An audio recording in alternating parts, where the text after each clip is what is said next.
और ग्राउंड ਦੇ ਵਿੱਚ ਘਰ ਮੈਂ ਗਿਆ ਜੀ ਉਹਨੇ 500-600 ਬੰਦਾ ਇਕੱਠਾ ਕੀਤਾ ਉਹਨੇ ਮਜਮਾ ਹਫਸਾ ਲਾਇਆ ਉਹ ਕਹਿ ਰਿਹਾ ਜੀ ਮੈਂ ਤੁਹਾਨੂੰ ਸੱਪ ਵਿਖਾਉਣ ਲੱਗਾ ਇਹ ਸੱਪ ਐਸਾ ਏ ਕਿ ਇੱਥੇ ਮੈਂ ਕੋਈ 3-4 ਮਹੀਨੇ ਮਿਹਨਤ ਕੀਤੀ ਹੈ ਰਾਤਾਂ ਜਾਗ ਕੇ ਸੱਪ ਫੜਿਆ ਤੇ ਸੱਪ ਦੁਨੀਆ 'ਚ ਹੈ ਹੀ ਨਹੀਂ ਹੋਰ ਕੋਈ ਖੈਰ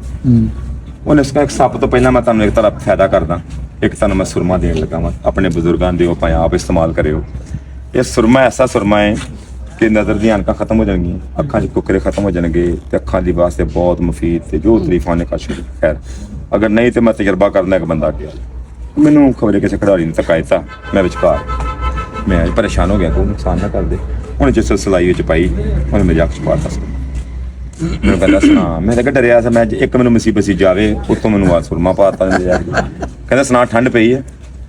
मैं क्या जी नहीं ਉਹਨੇ ਫੇਰ ਪਾਇਆ ਉਹਨੇ ਦੂਜੇ ਉਹ ਅੱਧੇ ਬੰਦੇ ਚਲ ਗਏ ਜੀ ਅੱਧੀ ਕਵਾਮ ਚਲ ਗਈ ਜਿਹਨੇ ਇਕੱਠੀ ਕੀਤੀ 2-4 ਘੰਟੇ ਉਹਨੇ ਪ੍ਰੋਗਰਾਮ ਵਾੜਤਾ ਉਹਨੇ ਸੁਰਮਾ ਫੇਰ ਪਾਇਆ ਸਲਾਈ ਪਾਈ ਉਹ ਚ ਉਹਨੇ ਮੇਰੇ ਦੋਸਤ ਜਗ ਚ ਪਾਤਾ ਕਹਿੰਦਾ ਸੁਣਾ ਠੰਡ ਪਈ ਹੈ